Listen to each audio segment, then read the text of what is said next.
With the tantrums and everything, those have really kicked in. That's what he likes to do whenever he doesn't like to listen. He'll roll on the ground because he knows I don't like that. Because it takes a lot of patience to not get upset when he freaks out or goes into some tantrum.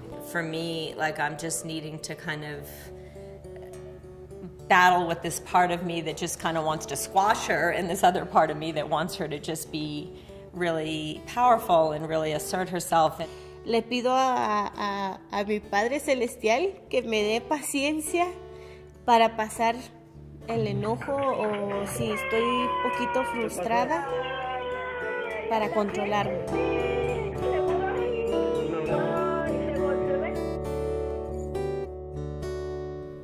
Al hablar de esta edad de los niños es hablar de las rabietas, los berrinches. Es algo muy común. Generally, what happens for kids in this developmental stage as toddlers is that they get frustrated.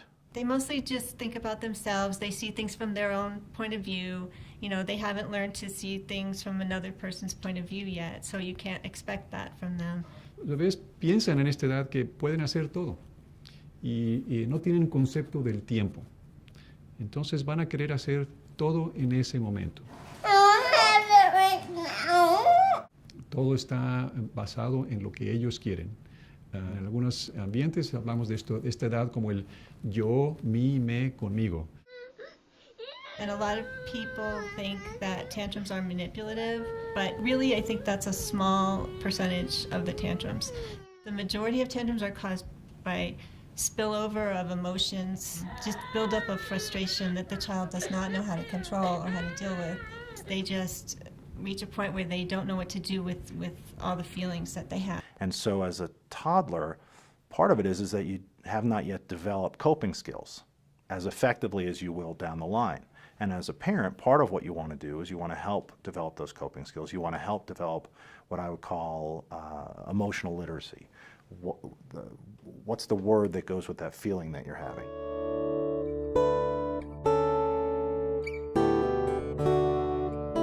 So as parents, one of the things that's helpful is to start to label emotions, start to talk about what makes you feel a certain way, to help the child understand that having an emotion is okay. It's what you do with that emotion that's important.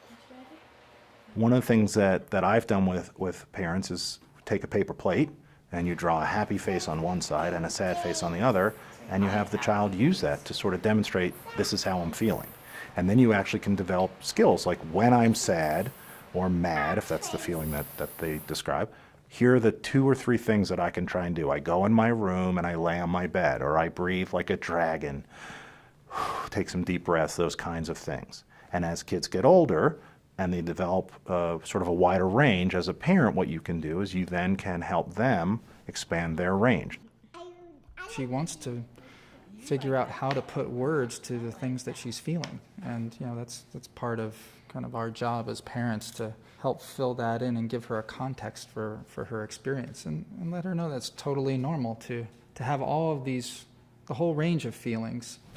Entonces, por ejemplo, la manera de hacerlo es decirle, veo que estás enojado y que te causó gran frustración el que te dijera que no.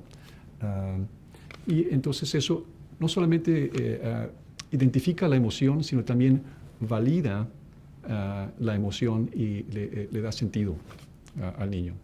But just even explaining to him, I'm like, oh, you're just super tired. You woke up really early. And for him to hear that, that actually helps him understand why he's feeling the way he's feeling too. I noticed a few days ago he started saying, I'm sad, Mama. And so I can see like him, like those little improvements. A child who can identify their emotions and communicate that to someone else is going to have a lot easier time with relationships.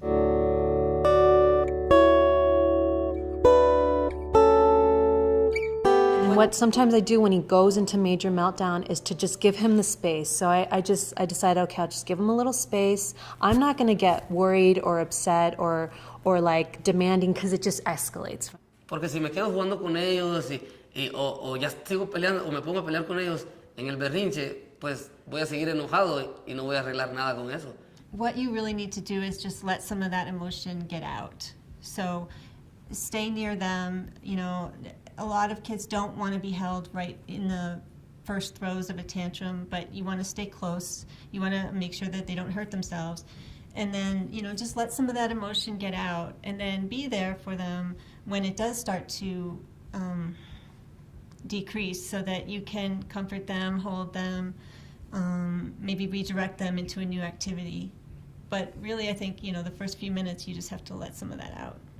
Hopefully, on a good day, I'll remember to just take a deep breath and kind of change my plans and realize that she's having a tantrum because she's feeling bad and she's needing more connection, and kind of just sit down next to her and just be with her while she falls apart and expresses herself. And, you know, I'll just say to her, honey, it looks like you're having a hard time, and I'm just going to stay close to you while you have your hard time. And she'll just say, no, get away from me. And she'll sometimes kick or push me, and I'll say, well, how about if I sit right here? And I'll just sit there and just try to be as connected to her as I can until she's remembering that we have each other and we can be together again. And sometimes that'll take a while. And I'll just have to internally just kind of let go of like all of what I wanted to do. And on a good day, I'll be able to do that. And on a bad day, I'll be a little more grumpy about it. Easy. Look at me. Breathe. Also, just talking to him throughout the tantrum, it really calms him down, for him to know that I'm not trying to pick on him, I guess, but more of just understand what he's going through. 'Cause I know that the way he sees the world is not the way we see the world. He sees like a one-track way. I don't think that's an appropriate time to do a timeout during a tantrum. You don't want to send them away or separate them, because they're already so overwhelmed and so frustrated and basically scared, you know, because having that much frustration or anger is scary to a small child. And to send them into timeout is just going to scare them even more, because the child's biggest fear is abandonment by the parent.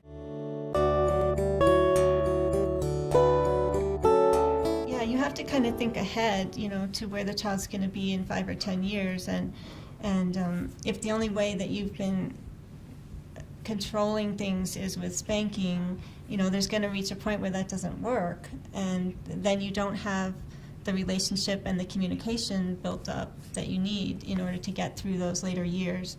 So I think it's just important to start from the very beginning with communicating with them at their level, but in a respectful way, the way that you want respect.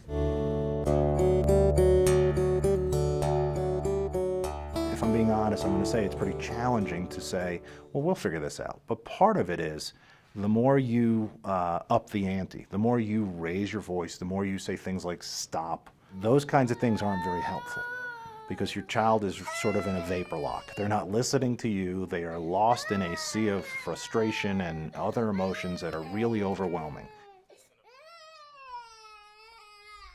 Bueno, una recomendación para los padres también es de saber que necesitamos tranquilizarnos, necesitamos aprender a respirar profundo.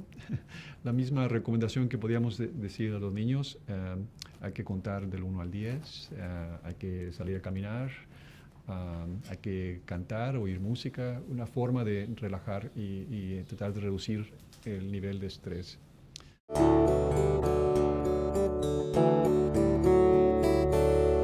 As a parent, I think that you're the best judge of what works for your child and what doesn't work. And there's probably things that all parents should keep in mind, and those are how much rest does a child get, have they eaten, what's the schedule, are there lots of transitions, and these are the kinds of things that oftentimes can lead to tantrums.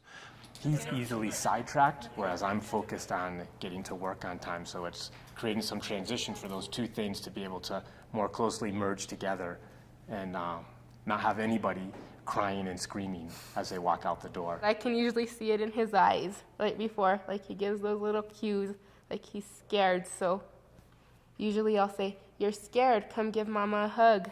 It's pretty clear as, you know, as we try to be good parents, that the biggest thing is how to dialogue with him and at his level. That is like the essence of what life is about, like connection and being authentic and having people be close to you and where you are. I just hope that he grows up happy. I just hope I do everything on my part right so that he becomes a great person. We're hoping that, like, working really hard with him now and trying to get him, like, the help he needs now with, like, the tantrums and everything. Like, we're hoping, like, that's going to benefit in the future. Like, when he's a teenager and he'll be able to communicate with us better. That's our hope. We'll have to see how that turns out.